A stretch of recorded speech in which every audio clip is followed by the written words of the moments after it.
ఈరోజు మనం తిరుచానూరులోని శ్రీ సూర్యనారాయణ స్వామి ఆలయంలో ఉన్నాము. సూర్యుడు సమస్త లోకాలకు వెలుగులు ప్రసాదించే దైవం.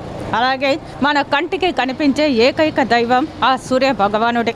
తిరుమల శ్రీవారిని దర్శించుకున్న భక్తులు అటు తర్వాత తిరుచానూరుకి వచ్చి ఇక్కడ పద్మావతి అమ్మవారిని దర్శించుకున్న తరువాత శ్రీ సూర్యనారాయణ మూర్తిని దర్శించుకోవడం ఆనవాయితీగా వస్తుంది. విష్ణువు అలంకార ప్రియుడు అంటారు, శివుడు అభిషేక ప్రియుడు, అలాగే సూర్యనారాయణ మూర్తి నమస్కార ప్రియుడు. మనస్ఫూర్తిగా నమస్కరిస్తే చాలు ఆ భగవంతుని కృప మనపై ఉంటుందంటారు. మరి అలాంటి సూర్యనారాయణ మూర్తి కొలువైన ఈ క్షేత్రంలో ఆలయ విశిష్టత గురించి తెలుసుకునే ప్రయత్నం చేస్తాం రండి. మన చిత్తూరు జిల్లాలోనే ఉన్న ఏకైక సూర్యనారాయణ దేవాలయం తిరుచానూరులో వెలసి ఉంది. సాక్షాత్తు ఆ శ్రీవారే ఇక్కడ సూర్యనారాయణ మూర్తిని ప్రతిష్ఠించారు. కాబట్టి మీరందరూ ఇక్కడికి వచ్చి దర్శించుకొని ప్రతి ఆదివారం ఇక్కడ జరిగే అభిషేక సేవలో పాల్గొనండి.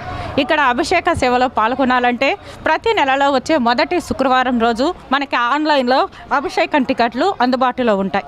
లేదంటే ముందు రోజు ఆదివారం ముందు వచ్చే శనివారం రోజు ఉదయం 9 గంటల లోపల మీ ఆధార్ కార్డుతో డిప్యూటీ ఆఫీస్లో వచ్చి తీసుకోవచ్చు.